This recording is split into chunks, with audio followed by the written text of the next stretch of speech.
Watching Free Speech TV in Middletown, New York. Hey, Eric, what's on your mind? Hey, Tom. Happy Thursday to you. Listen, I've got two aspects to fighting misogyny, at least here in our American culture. One of them you may agree with, the other you probably won't. But the first part would be the Me Too and other folks and organizations that are taking the amorous and libidinous kinds of harassment and pointing that out and having success with revealing it. You're talking about people who are pushing back against basically sexualized harassment. Yes, yeah, harassment that is sexual in nature, and I would argue that there is harassment that is patriarchally power-broking in nature that may have no actual sexual component from that man towards that woman, and it is just as damaging.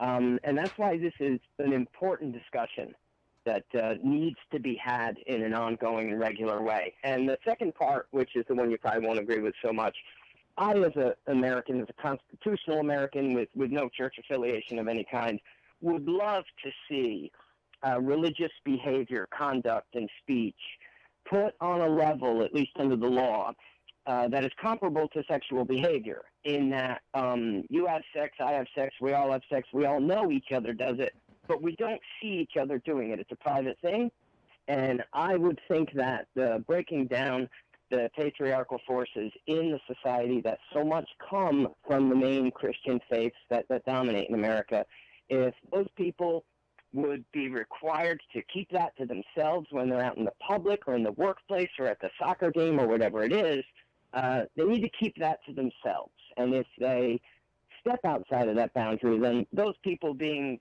basically proselytized to in one way or another would have the option to have them charged in a minor way, not unlike other forms of harassment and threat speech and, minor verbal stuff that we recognize as some form of criminal offense. Right. I'd love to see all religion just put into the religious buildings. I don't begrudge anyone. No, I get where you're going here, Eric, and I don't know if you realize it or not, but there is one person, one historic figure who really dramatically, radically agrees with your position. Not with regard to legislation, but certainly with religion being, Bertrand Russell? No, Jesus. In the Sermon on the Mount, in Matthew 7 or 8, Jesus says, when you pray, don't stand in the streets and babble many words like the hypocrites do because they just want to be noticed. He said, instead, go in your closet, close the door, and pray to your God in secret, and he will reward you openly. It's just like, this is the thing that just makes me crazy about, people praying in public. I don't, and I don't, and I've always felt uncomfortable about public prayer, even in church, because it's exactly what Jesus preached against. So yeah, I'm scenario. It becomes about membership, and if that faith, that sect holds power in that community, employment, real estate, things of that nature, then that's going to undoubtedly be to the disadvantage of those who aren't a member of the club. Yeah, there you go. Eric, thanks a lot for the call.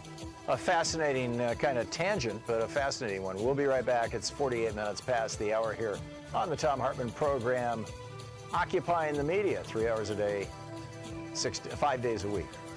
6 days, well, maybe 7. We'll be right back.